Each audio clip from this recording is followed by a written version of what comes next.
Bonjour et bienvenue pour la correction de ce quiz réalisé avec Cuisinière du réseau Canopé. Aujourd'hui, nous allons aborder les modes de preuve. Et tout d'abord, pour la compréhension, il y avait cette vidéo de Maître Dardalon, un avocat, qui nous parlait de la force de probande et de la recevabilité des types de preuves.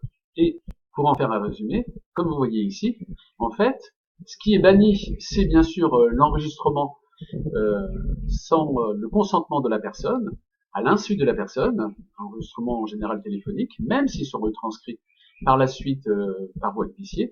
En revanche, SMS, mail, constat d'huissier, attestation de témoignage, et bien sûr, nous allons voir après aussi bien l'acte sous seing privé que l'acte authentique sont des modes de preuve recevables, mais il n'a pas précisé bien sûr par défaut sur cette vidéo, recevables bien sûr en civil. Nous savons très bien que si si c'est une procédure entre commerçants au tribunal de commerce, tous les modes de preuve sont recevables.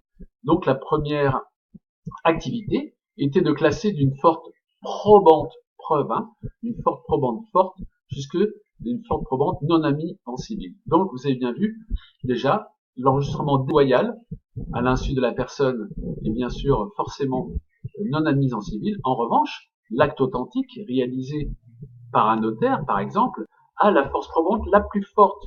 Ensuite, un acte sous seing privé, comme un contrat, à partir du moment où il est signé avec les deux parties et que toutes les mentions sont écrites, il y a une force probante forte. Ensuite, le SMS, dont le destinataire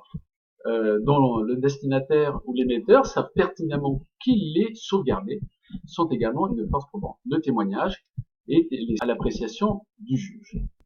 En deuxième lieu, il y avait une application, cette fois, donc dans la compétence application, qui posait la question justement de l'enregistrement à l'insu de la personne. On a vu que en civil, bien sûr, c'était une preuve non admise.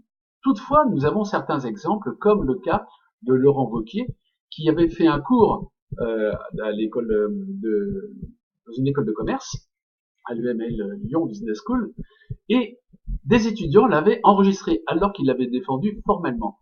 Et il existe bien sûr certaines dérogations dans la mesure où, ici, on peut dire que ces enregistrements à l'insu de la personne sont bien sûr interdits dans la mesure où ça peut porter atteinte ou préjudice à la vie privée. C'est pour ça que certains enregistrements qui avaient lieu entre Nicolas Sarkozy, Carabini n'ont pas été recevables, car ça portait atteinte, en tous les cas cela directement à la vie privée de Nicolas Sarkozy. En revanche, Laurent Wauquiez, dans son cours dans cette école de commerce, avait des propos généraux, puisqu'il parlait de tous les hommes politiques, et lui-même était un homme politique. Ça veut dire que l'étudiant qui a enregistré et diffusé n'ont pas été poursuivis. Et enfin, dans la partie analyse, vous aviez l'analyse d'un arrêt de la Cour de cassation, du moins de 2016. Alors, au niveau de cet arrêt que vous avez dû lire, vous voyez qu'il démarre par un visa, vu l'article 9 du Code civil, et vous savez que quand un arrêt commence par un visa, cela veut dire que la décision de la Cour de cassation est de casser le verdict de la Cour d'appel. On peut dire donc que la Cour de cassation a jugé que les juges du fond de la Cour d'appel n'ont pas bien dit le droit. Et là, en fait, il était question, donc à partir du moment où il y a vu l'article 9, on voit bien que tout en bas, automatiquement, la décision est casse et annule. Ensuite, puisque c'est ce type d'arrêt qui est analysé, il y a toujours le même type de plan. Vous avez dans une première partie les faits, premier paragraphe qui commence toujours par attendu. Deuxième paragraphe, vous avez remarqué que les paragraphes, c'est toujours une phrase. Deuxième paragraphe, attendu que, cette fois-là, ce sont les arguments de la Cour d'appel. Qu'est-ce qui a présidé la décision de la Cour d'appel? Et enfin, qu'en statuant ainsi, troisième paragraphe, ce sont en revanche les arguments de la Cour de cassation. Pour les faits, c'était simple. C'était une personne qui a fait des travaux, Monsieur X qui a fait des travaux au domicile de Madame Y.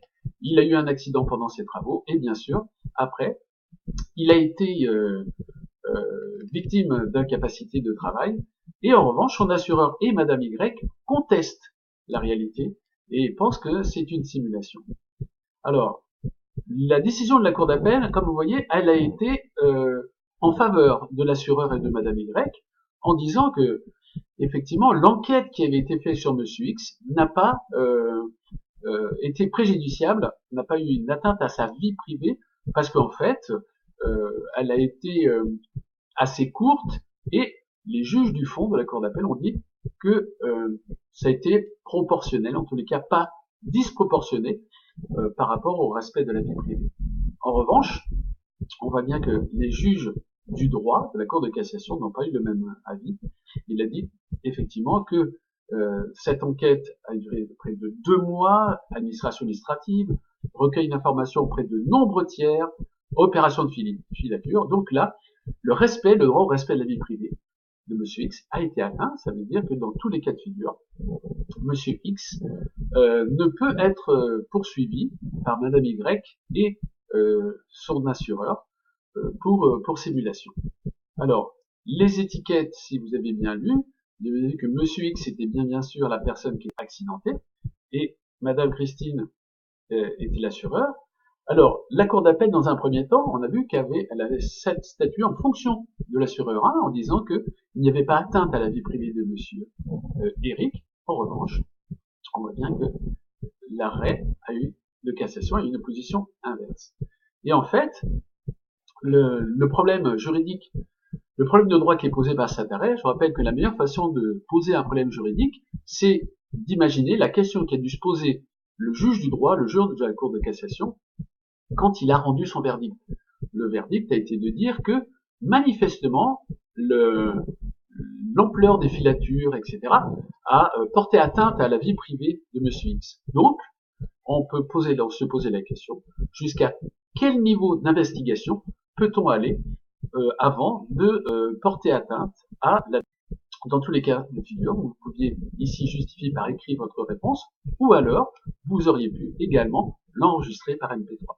Je vous remercie et rendez-vous lors d'un prochain quiz réalisé par Cuisinière.